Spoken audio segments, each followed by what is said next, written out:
Hey there, everybody. This is David Green, co-host of the Bigger Pockets podcast, and I'm here to share some insight with you today about how I have helped take some of my businesses and make them more successful. In my book, Long Distance Real Estate Investing, the first book that I ever wrote for Bigger Pockets, I spent a pretty significant period of time talking about teams and how building teams will help you be more successful. That book came out a couple years ago, and since then, I've decided that teams are even more important than they were when I wrote that book. In fact, I believe the future is teams. Being a part of the right team and building the right team is how you're going to be successful in the future economy. Now, in long-distance investing, I talk a lot about your core four: your contractor, your agent, your loan officer, and your property manager. Getting the right combination of people in place is what's going to make you successful. But that's not the only place that I've used this concept. I've also done it on my real estate sales team and my mortgage company. Both of those companies are built around the concept of teams. In fact, I believe teams are so important that not only are my businesses built as a team, but I build teams within teams. So as somebody on my team starts to become successful, I start to funnel resources and training to them so that they build a team underneath them. This concept of teams keeps us always sharp and always keeping people doing what they're good at and avoiding the things they're not. Recently, we hit 51 houses in escrow. At this same time last year, we had 28 houses in escrow, and I was amazed that we had 28 houses in escrow.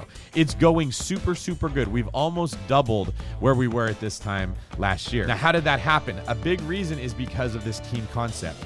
What I started doing was taking agents that had skills, but recognizing where there were weaknesses and pairing those agents with people who are strong in the areas where they were weak. In business, this often looks like organization versus closing ability.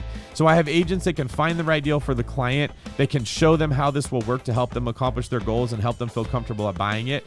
But they're often so unorganized that they never actually have those conversations like they should. I have other people on my team that are super organized and do a great job, but they just don't really excel when it comes to communication, painting the right picture, or being able to sell a listing agent on why they should take our offer over the other 19 that they got. By pairing one person's strength with another person's strength, it covers both of their weaknesses while allowing each one to excel. I want you to picture a professional sports team. Let's take a basketball team that has an excellent three-point shooter. Three-point shooters are good at scoring, but they usually don't handle the ball very well, get themselves open for shots, or do other things to contribute to the team as much as players with other skill sets. If you have a great three-point shooter on your team, but no one's getting them open, they look like a bad player. They don't produce, they don't score, they don't put up good numbers, and they look like, what's the point that they're even on the team? But when you pair them with a player that's good at getting other people open, the kind of person that can get a lot of assists, it can make that three-point shooter look really good. What I'm getting at is you might have a person that can score 30 points a game on your team, and they're useless to you if you don't pair them with someone that can get them open. And vice versa. If you have a player that's really good at getting players open, that draws the defense to him, finds the open man, but the open man can't hit the shot, you've got the same problem. They're not getting a lot of assists and they don't look very good. The key to building the right team is to get the right types of skill sets together that will explode. This is what we've been working on in 2021, and it's working really good.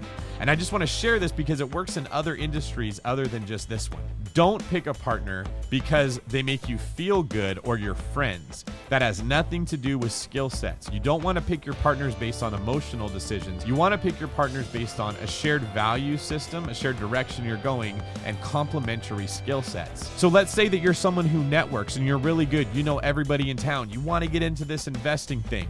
You just don't know what makes a good deal or doesn't make a good deal. You're not very comfortable with math. You've never been the person who likes to analyze stuff. And when Brandon and I start talking about math on the podcast, your brain just goes fuzzy. You don't want to hear it. Pair yourself with an analyzer. Same thing. Let's say you're an analyzer. You know what makes a great deal, but you don't like talking to people.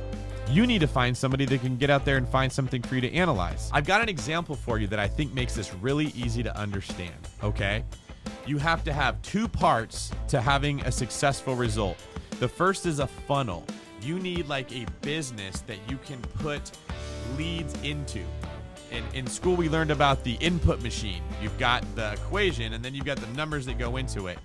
You also have to have something to analyze. Those are the two pieces: a deal to analyze and then a funnel to run it through in your analyzation process. Now, if you're buying single-family homes, this is usually a pretty simple funnel. If you're buying mobile home parks or multifamily residential property, this is probably a more detailed process. But the fact is, it's all the same. When you want to build a partnership, start with those two pieces. You need a deal finder and you need an analyzer. If you pair them up together and it goes well, you can buy a lot more property than either one of them ever would have alone. Not only are they buying more property and doing higher volume, but they're also enjoying what they do because it feels light. Analyzers like to analyze, deal finders like to find deals. This is a super simple way that you can take this concept and start a business, start a partnership, start making progress with somebody else, rather than hammering away at yourself trying to get good at things that you know your heart's just not in. And this isn't just for acquisitions. This can work for actual management or operations as well. Let's say you own a large apartment complex. There's someone who's really good at putting systems and processes together, building the spreadsheets, the vendor lists, running the numbers, knowing what has to happen. There's another person that actually likes to go out there and meet the people that are going to be doing the work. Split it up according to those two things. There's the people who like to be outwardly gregarious and find people, and then there's the people that want to come up with a system that person operates underneath. You can use this principle in so many different ways. It will make it easier to get started and easier to take it to the next level. Look, if you beat your head into the brick wall and try to force yourself to do things that you don't like to do, you're not going to make a lot of progress. There's also the fact that there's some people that will just grit it out. I was one of them for most of my life, and we will make progress, but it would have been so much more if we had partnered with the right people and stuck to the stuff that we are good at. The reason I like to share this information is it works in any setting, whether it's on a real estate team, whether it's on an investing business, whether it's on any of the other ventures that I do.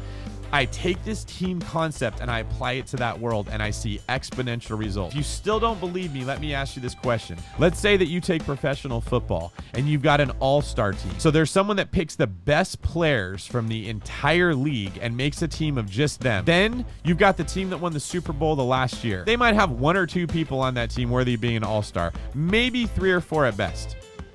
Put those two teams together and they're going to play a game. Which team do you think is going to win? That's right. The all-star team will get crushed because they don't complement each other and they don't have chemistry.